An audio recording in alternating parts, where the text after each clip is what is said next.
आप लोग पब्लिक लोग साइड देते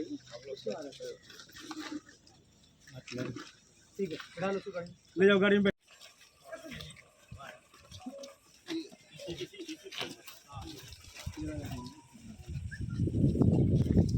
अब 2 मिनट रुक जाइए, हम नहीं ब्रीफ। घटना थी 2 फरवरी को हम लोगों को पता चला कि मोहनपुर हॉस्पिटल रोड में चौर के किनारे एक आदित्य कुमार नाम के लड़के की डेड बॉडी मिली थी। घटनास्थल को देखने से घटनास्थल पर तुरंत थाना प्रभारी एसडीपीओ और संबंधित टीम डीआईओ भी पहुंची। डीआईओ की टीम भी मैंने भेजी तुरंत। इन लोगों के द्वारा घटनास्थल का निरीक्षण किया गया। घटनास्थल को देखने से ऐसा प्राथमिक दृष्टि में ही स्पष्ट हो गया कि किसी ने इनकी हत्या करके इसको आत्महत्या का रूप देने की कोशिश की है और हत्या करने के पश्चात बॉडी को एक पेड़ के नीचे वाली टहनी के सहारे टांगने की कोशिश की गई थी। तत्पश्चात इनके परिजनों के द्वारा एफआईआर दर्ज कराएगी। हम लोगों ने एफआईआर पंजीकृत अनुसंधान प्रारंभ किया।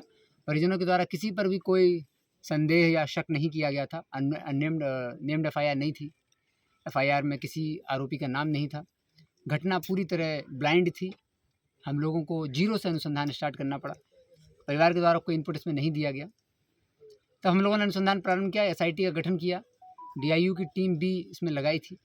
उनके द्वारा तुरंत मृतक का जो गतिविधि थी मृतक की उसके बारे में पता लगाया गया। तो हम लोगों को पहले 2 दिन में ये स्पष्ट हो गया था कि बहुत नज़दीकी लोग ने ही किसी ने हत्या की है। चूँकि मृतक का रात की गतिविधि और अपना स्वयं घर से निकल के जाना, कुछ बातें ऐसी इंगित कर रही थी कि मृतक जो है स्वयं अपने घर से निकल के गए हैं।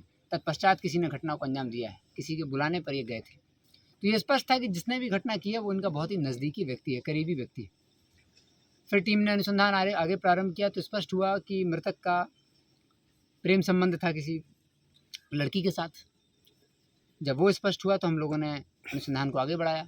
आगे बढ़ने के पश्चात ये स्पष्ट हुआ कि इस घटना को राहुल कुमार नाम के व्यक्ति ने घटना को कारित किया और इस व्यक्ति ने इस घटना को कारित करने के पश्चात घटना को छुपाने के लिए सभी तरह के हथकंडों का इस्तेमाल किया। इसने रात में घटना की और अगले दिन सुबह ये एग्ज़ाम देने चला जाता है। ये इंटरमीडिएट का एग्ज़ाम भी दे रहा था, तो ये लगातार एग्ज़ाम दे रहा था और इनफैक्ट जिस दिन घटना है उस दिन भी इसने एग्ज़ाम दिया और अगले दिन घटना करने के बाद भी एग्ज़ाम देने गया ताकि किसी को इस प्रकार का संदेह ना हो कि इसके द्वारा घटना कारित की गई। सारे एविडेंस अपने पक्ष में क्रिएट करने की कोशिश कर रहा था। इसने घटना जिस लाठी से मार के अंजाम दी थी वो लाठी भी इसने फेंक दी थी। जिन कपड़ों से इसने मृतक के शरीर को अपनी बॉडी पर बांधा था मोटरसाइकिल से, वो भी उसने छुपा दिए थे। हम लोगों को इसकी गिरफ्तारी हम लोगों ने की और पूरी पूछताछ की तो सारे एविडेंस हम लोगों को मिल गए। वो लाठी जिससे घटना को अंजाम दिया वो मिल गई। वो मोटरसाइकिल जिससे ये मृतक के शरीर को अपने शरीर पर अपनी मोटरसाइकिल पर बांध करके घटनास्थल जो सामने जहाँ पेड़ है यहाँ तक लेके आया था वो भी हम लोगों को मिल गया है। वो कपड़ा भी मिल गया है। तो पूरा मामला स्पष्ट हो गया। ये मामला प्रेम प्रसंग का था। मृतक का संबंध था एक लड़की से गांव की। वो उसी क्रम में अभियुक्त के घर पर भी आया हुआ था। अभियुक्त सरायरंजन में रह रहा था और जब उसको सूचना मिली परिवार के द्वारा और पड़ोसियों के द्वारा कि आपके घर में कोई लड़का आया हुआ है तो इसने उसका विरोध किया। इसकी माँ ने भी उसका विरोध किया और ये तुरंत अब वापस अपने घर आया। घर आके इन्होंने पहले अभियुक्त को एक कमरे में बंद किया और दोनों के बीच में कहासुनी झड़प हुई। झड़प के पश्चात जैसा इसे पूछताछ में और पूरा घटना को देख के स्पष्ट हो रहा है इसका कोई आपराधिक इतिहास भी सच नहीं मिला है। तो इसका उद्देश्य सीधा हत्या करना नहीं था, लेकिन चूंकि जब इनकी कहासुनी और झड़प हो गई और इसकी अपनी बहन के साथ मृतक का संबंध था तो उसका विरोध करना इसने विरोध किया। विरोध के फलस्वरूप इसने लाठी उसको मारी। जो लाठी मारने के फलस्वरूप मृतक बेहोश हुआ और तत्पश्चात उसकी मृत्यु हुई। तो इसको लगा कि मृतक की डेथ हो गई है और इसने तुरंत अपनी माँ के साथ इस चीज़ को प्लान किया कि कैसे इसको डिस्पोज करें बॉडी को। तो इसने ये अंजाम दिया कि अपनी सिस्टर के ही कुछ कपड़े थे, उन्हीं कपड़ों के सहारे इसने अपनी मोटरसाइकिल उठाई और मोटरसाइकिल पर कपड़ों को बांध के इसने किसी और को इस पूरी बॉडी डिस्पोज करने के लिए भी हम लोग को पहले विश्वास नहीं हो रहा था कि अकेले बॉडी को डिस्पोज कर देगा। लेकिन घटनास्थल पर इसीलिए हम लोग आज आए हुए थे कि ये देखा जाए कि आखिर बॉडी को जिस टहनी से टांगा गया क्या वो एक व्यक्ति के द्वारा संभव है। तो इसने बताया और उस हिसाब से पूरी तरह स्पष्ट हो गया है कि इसने किसी और का इसमें सहायता नहीं ली। इस सिर्फ अपनी माँ की सहायता ली थी। उसकी माँ ने इनको मोटरसाइकिल पर बॉडी चढ़ाने में मदद की और बॉडी को इसने अपने शरीर से कपड़ों के सहारे बांध लिया और फिर मोटरसाइकिल लेके घटनास्थल तक आया।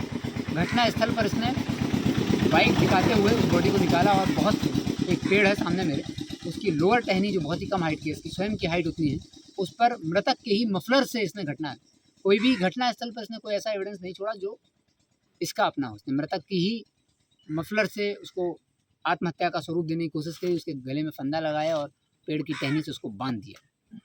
अब इसने पूरी घटना को स्वीकार भी कर लिया है, घटना का कारण भी स्पष्ट हो गया है, जो कि इसकी माँ ने घटना में सहयोग किया था एविडेंस को छुपाने में, तो वो भी आरोपी है और ये भी आरोपी है। दोनों को अनुसंधान कर एविडेंस प्राप्त करके जेल भेजा जा रहा है। और इस टीम में DIU की तरफ से Mukesh Kumar, Arvind Kumar, sub inspector Sanjay, inspector Mukesh और सिपाही सर अरविंद कुमार ने बहुत ही अच्छा कार्य किया है। पहले दिन से ही ये लोग घटना, आज 7 तारीख है, मात्र 5 दिन में घटना का पूरा उद्भेदन कर दिया और घटना में प्रयुक्त जो भी हत्या करने के लिए जो भी एविडेंस थे वो सारे एविडेंस भी बरामद कर लिए हैं। एंड FIR दर्ज हो गई थी पहले दिन ही। और हम लोग घटना में प्रयुक्त लाठी, दुपट्टा, कपड़ा, मोटरसाइकिल सबको बरामद कर लिया है। 2 की गिरफ्तारी हो गई है। इसके बाद इसमें किसी और की गिरफ्तारी शेष नहीं है। तो SDPO पटोरी इस कांड को 30 दिन के अंदर चार्जशीट करना सुनिश्चित करेंगे और हम लोग स्पीडी ट्रायल में केस करा के इसको सजा भी दिलाएंगे।